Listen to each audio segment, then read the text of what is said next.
Good morning and welcome to the Stahls TV Morning Show. I'm Zach. And I'm Josh, and today we're on our 16th episode of the Stahls TV Morning Show. Exciting stuff. Yeah, it's a lot of episodes, and we think we have an exciting one for you here this morning. We're going to be talking all about sales calls and really just understanding how you can leverage sales calls in your business and how to execute a successful sales call. 5 secrets to a success, well, maybe not secrets, but 5 steps to a successful sales call. Okay, and then we're also going to have a new section that's called Show and Tell, where we'll be sharing photos of different creations that were shared out on the Facebook page, and Courtney's going to walk you through a lot of those looks.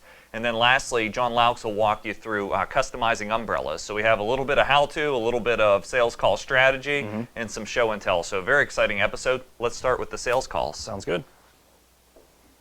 So we launched a poll at the beginning. We want to thank you all for answering the polls throughout the morning show. And the question was, which type of sales call do you utilize in your business? And you could select more than one answer. And we have 73% of the audience that selected they make their sales calls by phone, and 73% that says they make them in person. So Okay, so what about that 27%? Are they not making sales calls? well, maybe they only voted for Oh, one. only for one? Okay. Yeah, All right. that's potentially the case, or maybe they just they don't start their screen until we're actually talking, right? Okay. So it's a pretty good mix, and that's what we find in our industry. But to kind of kick things off, we'll start with a definition of a sales call. Sure. Yeah, so sales call, the way that we're defining it is not an email. It's an actual interaction with a potential customer, whether that be over the phone or in person, whether you get to the point of negotiating or not, it's an actual conversation with somebody that's not had via email, to where we can build some excitement and really explain what our products and services are about. Yeah, absolutely. And from a decorate apparel standpoint, I found, at least through giving different seminars and classes and talking to decorators, a lot of folks don't make sales calls, period. They wait on the business to come to them, sort of the if you build it, they will come philosophy. Yeah. And the sales interactions only happen either inside of the store or if somebody approaches. And I would say to those of you that's your strategy, is to get out there more and take some of these steps, and don't be intimidated to actually make a sales call to scale and grow your business. So step one along these to getting sales call success, I would say, is getting the right person. Yeah. So whether any industry you're calling in, when you're making a sales call, it all starts with getting the right person. Any tips for decorators on how to do that? It really depends on the type of business, I think, that you're calling on, and it might be a little different if you're going in person than you're going over the phone, but most decorating businesses are selling to other small businesses. Small business breeds small business. It's just who we relate well to. So most of small business decisions are made by owners in the vast majority of small businesses, especially with those with 5, 10 employees or less. So if you're approaching a business like that to sell your decorating services, I would first start by trying to get to the owner when you walk in the door or when you make the phone call, because odds are they will either be able to make the decision or be willing to point you to the person who can help make the decision, as long as you have your pitch down right, which we'll talk about here in a little bit. Sure. So it all starts really, I guess, with a little bit of pre-call planning. So, just for sake of an example, if we're calling to a restaurant, for instance, a restaurant or a bar, it starts with perhaps frequenting that place and finding out truly who is in charge, what they're wearing today, I guess, if we're selling decorate apparel, and really finding out who is in charge of making that decision. And then you can take the flip side. A little more complex area to navigate is probably league business. Yeah. When we're selling to teams. So I know you spend a lot of time at the ball field or the do. court. I do. So one of the best ways to find the right person there is to talk to all of the coaches, because at the end of the day, they're the ones who have to deal with the right person. Odds are the coach isn't the right person as part of a league, but if you get enough of them on your team, understanding what it is that you're selling, they will definitely get you to the right person and be able to influence the decision at the end of the day. Okay, so step one, get to the right person, get past the gatekeeper, do your research, ultimately get in contact with the right person. It starts there to have success. Step number 2 is show them you've done your research. Yeah. What does that mean to you? Well, once you get to the right person, it's always helpful to show them that you understand what their needs or their wants might be. So we talked a little bit already about understanding what they're wearing, so you can kind of know what decorating technique that they may prefer or what has been offered to them in the past. So really show them that you understand their business and what their concerns would be. So approaching a league, obviously one of the most difficult parts approaching a league is distributing the uniforms. So if you have a solution on how to distribute, show them that you know that that's a problem and you have a solution for it. Or show them that you know price is, especially when you're approaching nonprofits or something like that, price is always key there to where they can turn a profit and keep their nonprofit running on the items that they're going to be giving away or going to be selling. So show them you understand. Yeah. So really just showing them you've done your research and you understand, and that starts with, of course, doing your research. Right. So we're saying make a more calculated call, maybe less calls to where you're not just cold calling, but you're really understanding the business or the client, potential client, before you reach out, and making sure that you do that throughout the process, and they know instantly. That separates your sales call from everybody else that says, hey, I want to sell you t-shirts, Yeah. when you're actually talking about something of interest. Yeah, I mean, if you're new into the business, this is just from my experience, one of the worst sales calls you can make is to call and say, hey, I'm the new decorator on the block. Here's all the things that I can do. Right. Because honestly, the person that you're calling probably doesn't really care that you're the new decorator on the block, and they don't really care all the things you can do. They care about how you can help them. So it's really understanding how you can help them. Well, at that point, it's all about you. It's kind of like creating that PowerPoint presentation, and the first 20 slides are all about who you are, Yeah. and not necessarily about who they are or what you can accomplish Yeah, for them. exactly right. So number 3 that I have here is, once we get the right person, we're starting to frame that. We've done the research. I have frame your reason for calling. So instantly letting them know, why are we talking to them? Why are we sitting across the table or introducing ourselves to them? Yeah, and some of the key things to include, or that you can include while framing your reason, is what that solution is. So when you call, it's not, hey, I'm the new decorator on the block. It's, hey, I know that you use these types of uniforms, or you're outfitting your employees with this. I can show you how to save 20% on decorating those. Or I can show you how to get them the next day, or whatever our competitive advantage is compared to the other decorators that we have. Yeah, I mean, I'd say the goal usually is to get all of their business, but I would probably start with a baby step with getting your foot in the door. So part of this whole process of researching and really getting ready to frame your reason for calling, it could be based around an event or something coming up. So just approaching Halloween, if we're calling on restaurants and bars and they want to have a promotion or something that they wear that stands out on that weekend or that week, you may lead in with, hey, I'm calling because we have some really cool glow-in-the-dark decoration that we think would make your employees stand out over this course of time. So Yeah, just a different way to approach it, but make sure you frame your reason for calling up front. That way they understand that you value their time, and we're going to quickly get to the point. So just throughout this process, I know you're big on questioning. Yeah.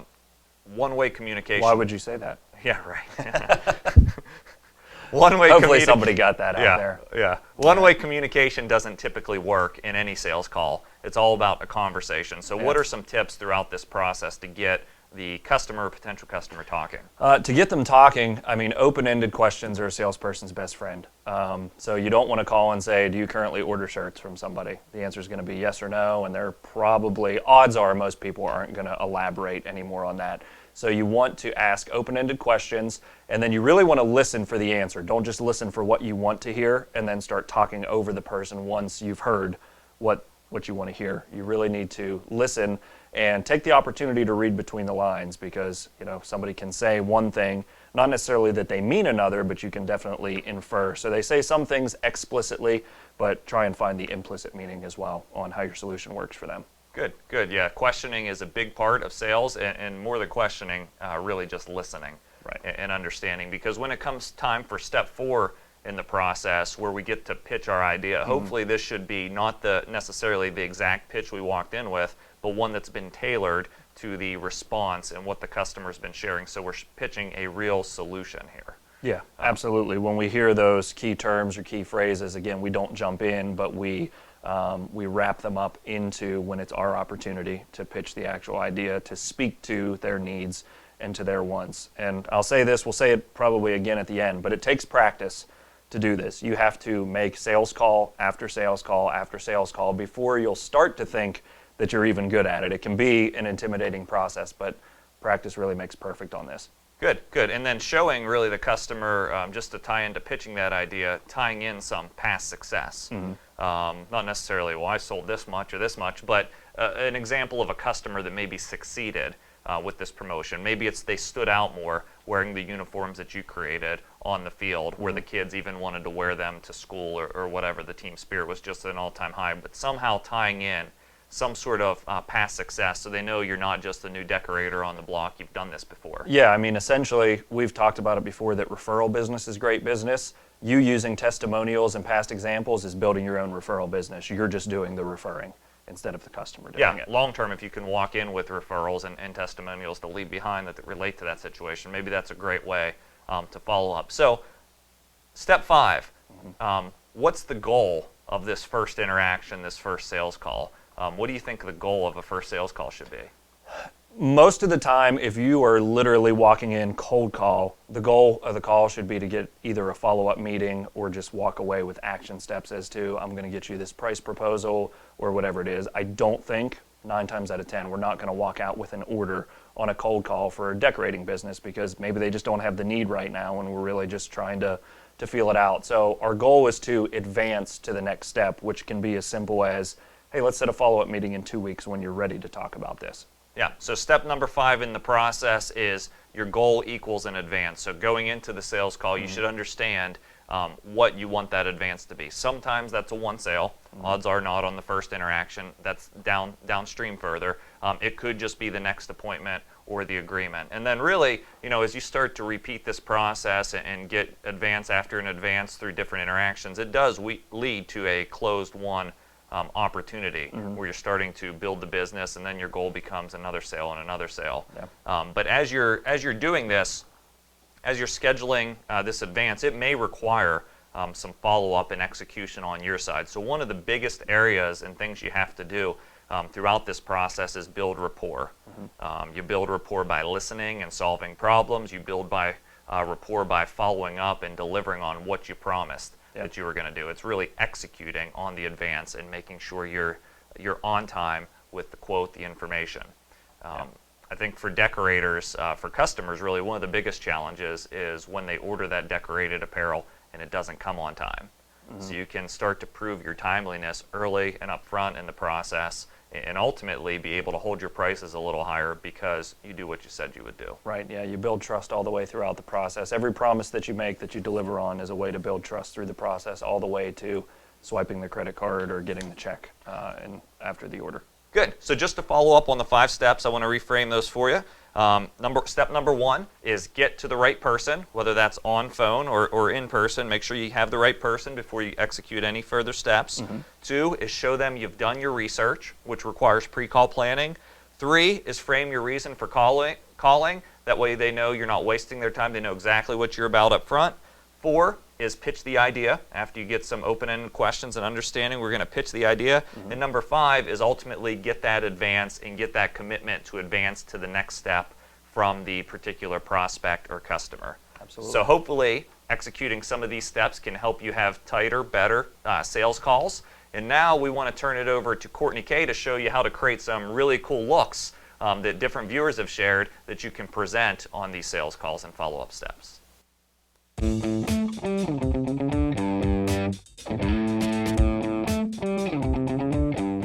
Each week on the Stahls Facebook page, we ask our viewers to show us what they're printing this week and tell us how they did it in the Stahls Show and Tell.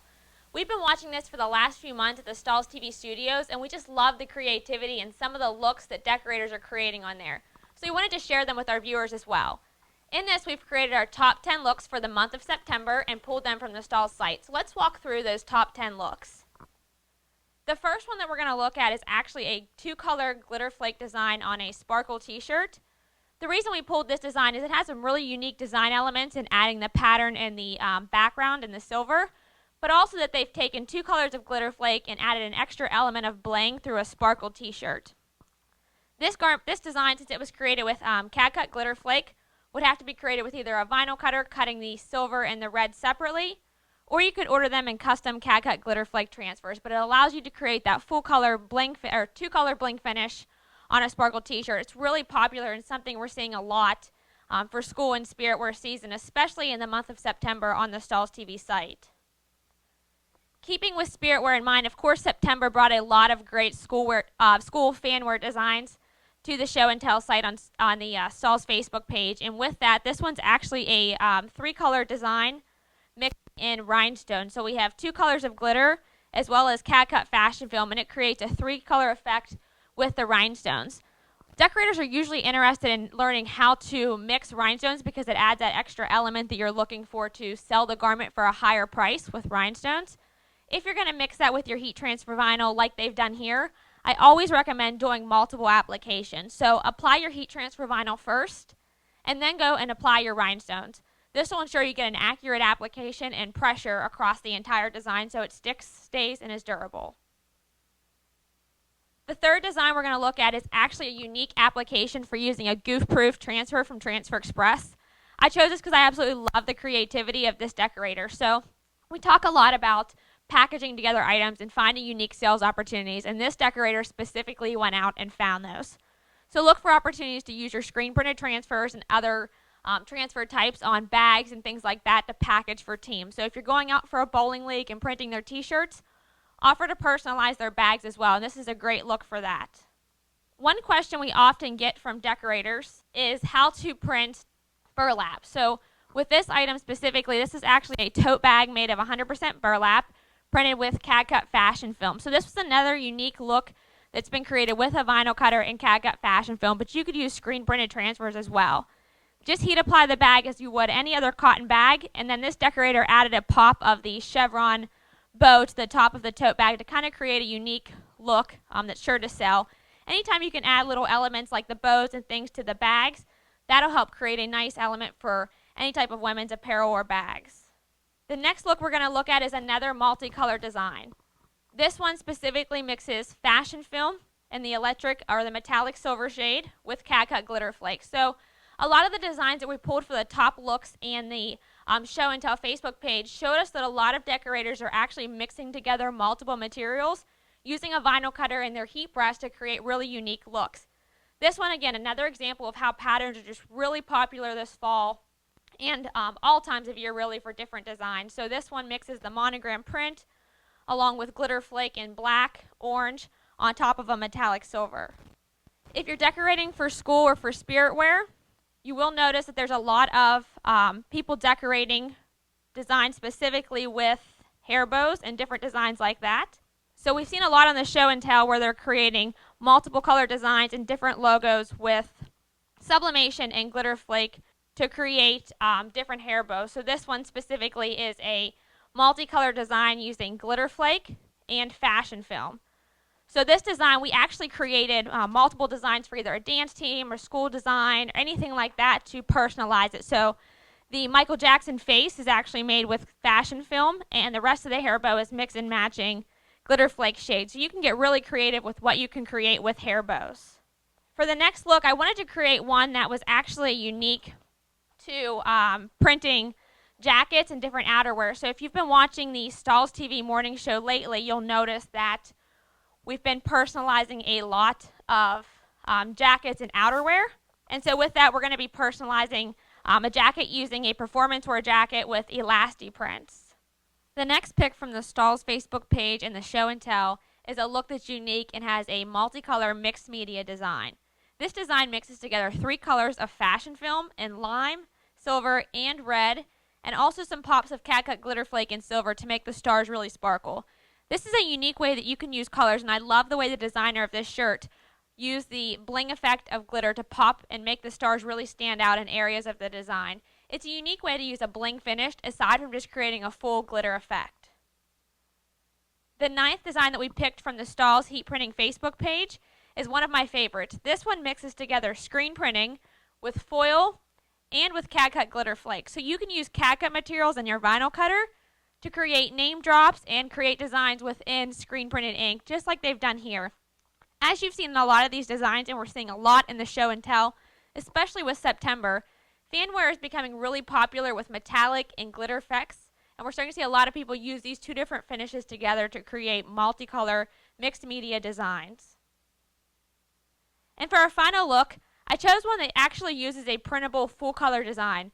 Full color is still one of the top trends, and whether you're decorating for spirit wear or corporate logos, being able to leverage a multicolor design in one pass, like they've done here with CAD Color Super Tech Opaque, creates a really cool gradient look on the football. And so I just love the way they've taken that little element and popped that full color design to create a great football fanwear design. I would definitely encourage each of you, if you haven't done this yet, to check out the Stahls TV Facebook page. And it's just Stahls, all things heat printing. And if you go there, you can submit your topics. If you've already submitted them to us in your photos, we appreciate you guys sending us your creativity. We absolutely love to see how you're using these Stahls products as well as other methods of printing like screen printing and embroidery to mix and match the different media. So thanks for watching. This has been Show and Tell with Courtney.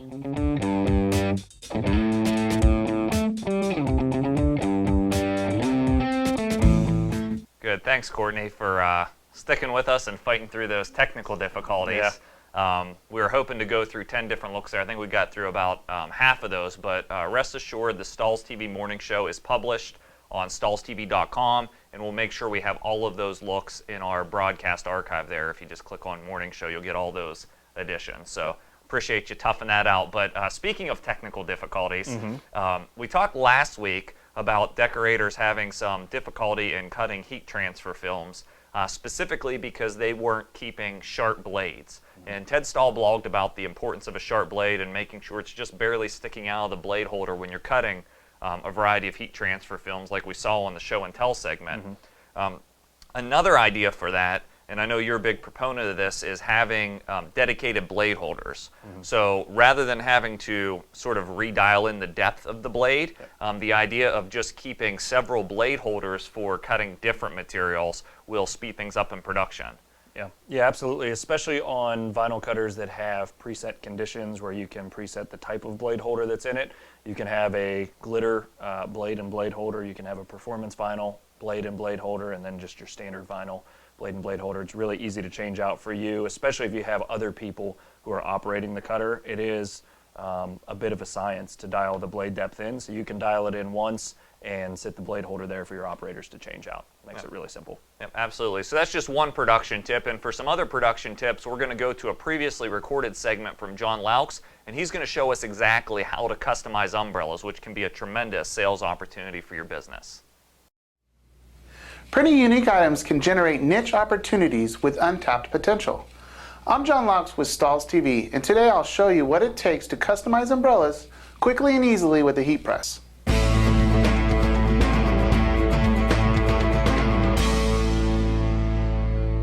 Customized umbrellas can be a great asset to any business professional. Umbrellas are made up of either polyester or nylon. With the right transfers and the right equipment, even you can decorate an umbrella. Let's go to the heat press and see how to do it. This heat press has the ability for an interchangeable platen. So I'm going to remove this and actually use my sleeve platen to decorate my umbrellas. First thing I'm going to do is make sure I have the right pressure.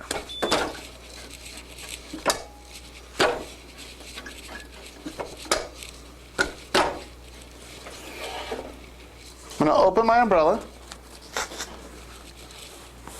decide on my location, place my transfer, place my cover sheet, and apply my transfer.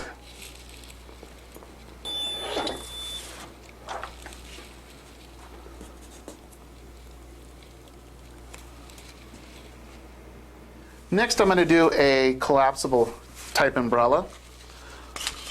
I'm going to go ahead and open it up, find the panel I want to decorate,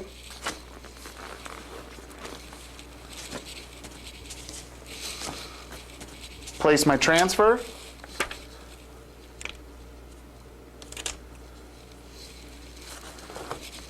place my cover sheet, and apply. If you notice, I am not preheating the umbrella. It is not necessary, as these items are not being laundered.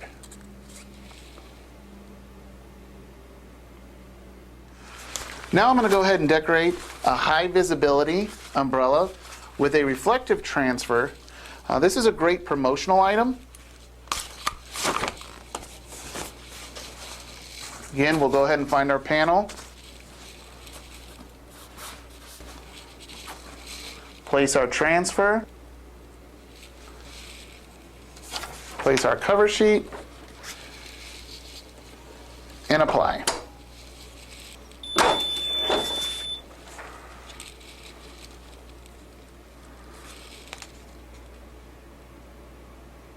So I want to show you one more application technique using a cap press. I'm going to go ahead and open my umbrella, but this time I'm not going to open it all the way. I'm going to find a panel that I want to decorate, place my transfer,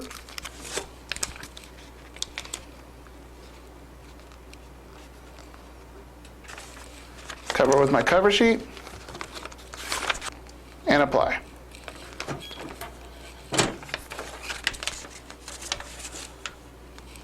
Give this a quick second to cool down a tad, and peel.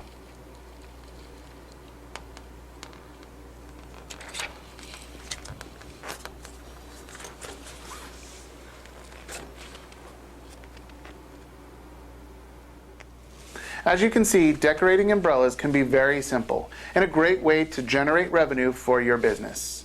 I'm John Laux with Stahls TV. Thanks for watching. I want to thank John for taking the time to record that segment, teaching us how to decorate some very difficult to decorate items. We did have some questions come in from our viewers while that was being aired. So Josh, do you want to take a second and answer a couple of those? Sure. Karen asked specifically price point for the umbrellas and what we could sell those for. So generally, I think an umbrella, depending on the size, is in a sort of a $5 price point as far as the cost of the blank. The decoration is actually a very small portion of it. So we're labor all in, we're customizing that umbrella probably for around $7. I would say if we're selling direct to a car dealership, you saw that customized with reflective material, I think we're definitely in the $15 to $25 price point, depending on whether it has the high visibility umbrella or the different features and the quantities. But I wouldn't shortchange yourself. If you're doing low quantity or mid quantity customization of umbrellas, I would definitely say $15 to $25 is a fair price point. Yeah, I think that's reasonable. And then the other question that came in, or if viewers, if you have experience selling umbrellas and you have a price point that you've sold it for, please type it in and we'll share it as well. The other question that came in the meantime was from Lou, asking specifically what media is being used on the umbrella. So you saw a 3M reflective transfer that was the auto sales, and then the print cut material was Solutions Opaque. In theory, if the umbrella is polyester, you can use any of those print cut materials from the Stahls Tech line as well and get really good adhesion. The one thing with umbrellas, and I actually had a unique situation here, there was the big pop-up umbrellas that you see at a hotel or a beach setting, and the particular company that was manufacturing those wanted to do some testing. So we actually applied Solutions Opaque and Gorilla Grip 2, both of which are nylon adhesive products, to those umbrellas, and actually cut apart the umbrella and put it through wash testing in our lab to simulate rain and sort of the outdoor elements, and they held up tremendously. So I think anything with a nylon adhesive I would recommend for umbrellas. And looks like we have another question from Jamie, is where can I buy blank umbrellas? There's a variety of sources. I know Sanmar carries a few style of blank umbrellas, and then also if you look up ASI suppliers, I know you'll see some that manufacture specific umbrellas and even offer decoration for you in high quantities with screen printing. Yeah, I know Transfer Express recently launched an apparel line. Did they do umbrellas as well, or is it just t-shirts and sweatshirts? Don't know off the top of my head, but we can definitely check out the blank apparel link on transferexpress.com. So, hopefully that answers the questions from the Stahls TV Morning Show. If you have additional questions, we would love for all of our viewers to get active on the Stahls TV forum. We'll be looking to pick up the pace there and actually do some giveaways in exchange for your participation to get the conversation going on stahlstv.com. But we look forward to having you on the next Stahls TV Morning Show, Mondays at 11 a.m. Eastern. Thanks for watching. We'll see you then.